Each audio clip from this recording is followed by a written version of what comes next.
शास्त्रों के अनुसार घर में सिर्फ एक ही शिवलिंग रखना चाहिए और वह 4 इंच के आकार से बड़ा नहीं होना चाहिए। यदि आप घर में शिवलिंग स्थापित करना चाहते हैं तो पारद का शिवलिंग घर में रखना सबसे शुभ माना जाता है। शिवलिंग घर में स्थापित कर रहे हैं तो उसकी प्राण प्रतिष्ठा किसी योग्य कर्मकांडी पंडित से अवश्य कराएं। उत्तम शिवलिंग उसे कहते हैं जिसके नीचे वेदी बना हो और वह वेदी से 4 अंगुल ऊंचा हो। यह सबसे अच्छा शिवलिंग माना गया है। 2. जो शिवलिंग वेदी से 4 अंगुल से कम होता है वह मध्यम कोटि का माना गया है। शिवलिंग को कौन से पौधे में रखना चाहिए? ऐसा माना जाता है कि शमी का पौधा भगवान शिव को अति प्रिय है, इसी वजह से इस पौधे की पत्तियां शिव पूजन में इस्तेमाल की जाती हैं। ऐसा माना जाता है कि जब भी आप शिव जी की पूजा करते हैं उन्हें बेलपत्र धतूरा के साथ शमी की पत्तियां अवश्य अर्पित करें। शिवलिंग कितने प्रकार के होते हैं? शिवपुराण के विश्वेश्वर संहिता में बताया गया है कि शिवलिंग 3 प्रकार के होते हैं जिन्हें उत्तम, मध्यम और अधम कहा गया है। 1. उत्तम शिवलिंग उसे कहते हैं जिसके नीचे वेदी बना हो और वह वेदी से 4 अंगुल ऊंचा हो। यह सबसे अच्छा शिवलिंग माना गया है।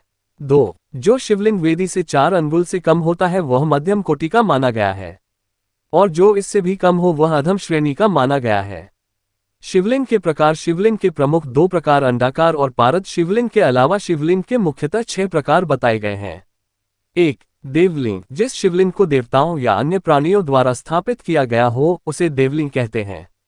वर्तमान समय में धरती पर मूल पारंपरिक रूप से ये देवताओं के लिए पूजित है। 2. असुरलिंग असुरों द्वारा जिसकी पूजा की जाए वह असुरलिंग। रावण ने एक शिवलिंग स्थापित किया था जो असुरलिंग था। देवताओं से द्वेष रखने वाले रावण की तरह शिव के असुर या दैत्य परम भक्त रहे हैं। 3. अर्शलिंग प्राचीन काल में अगस्त्य मुनि जैसे संतों द्वारा स्थापित इस तरह के शिवलिंग की पूजा की जाती थी। 4. पुराणलिंग पौराणिक काल के व्यक्तियों द्वारा स्थापित शिवलिंग को पुराण शिवलिंग कहा गया है। इस लिंग की पूजा पुराणिकों द्वारा की जाती है।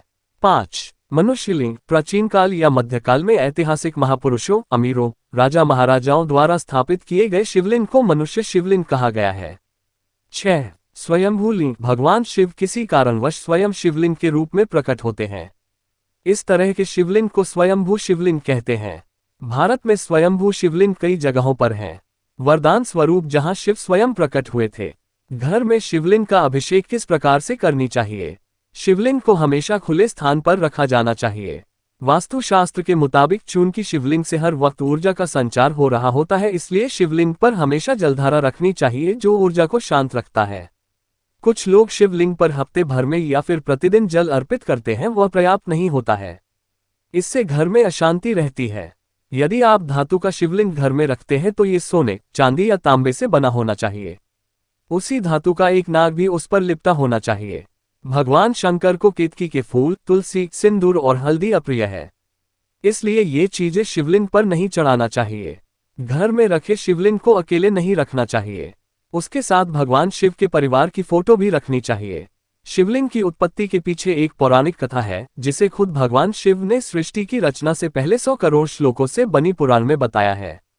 शिव पुराण को द्वापर युग में महर्षि वेदव्यास जी ने इसे 18 भागों में बांटा।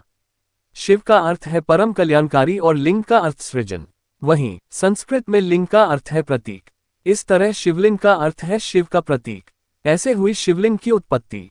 पौराणिक कथा के अनुसार सृष्टि की रचना होने के बाद भगवान विष्णु और ब्रह्मा जी के बीच इस बात पर विवाद हुआ था कि कौन सबसे शक्तिशाली है। तभी आकाश में एक चमकीला पत्थर नजर आया और आकाशवाणी हुई कि जो सबसे पहले इस पत्थर का अंत ढूंढ लेगा वही शक्तिशाली कहलाएगा। दोनों ही इस पत्थर का अंत ढूंढने के लिए गए तो उन्हें कुछ पता नहीं चला। दोनों इस चमकते हुए पत्थर के पास थककर वापस आ गए। तभी आकाशवाणी होती है कि मैं शिवलिंग हूं, मेरा ना कोई अंत है और ना शुरुआत। फिर वहां भगवान शिव का आगमन हुआ। शिवलिंग पर जल क्यों चढ़ाया जाता है? समुद्र मंथन के दौरान विष की उत्पत्ति हुई थी जिससे समस्त ब्रह्मांड को बचाने के लिए भगवान शिव ने इसे ग्रहण कर लिया था, जिससे उनका कंठ नीला हो गया। इसी कारण भगवान भोलेनाथ को नीलकंठ भी कहा जाता है। विष को ग्रहण करने के बाद शिव जी के शरीर में दाह बढ़ गया। उस दाह को शांत करने के लिए ही उन पर जल अर्पण किया गया, जो परंपरा अब भी चली आ रही है।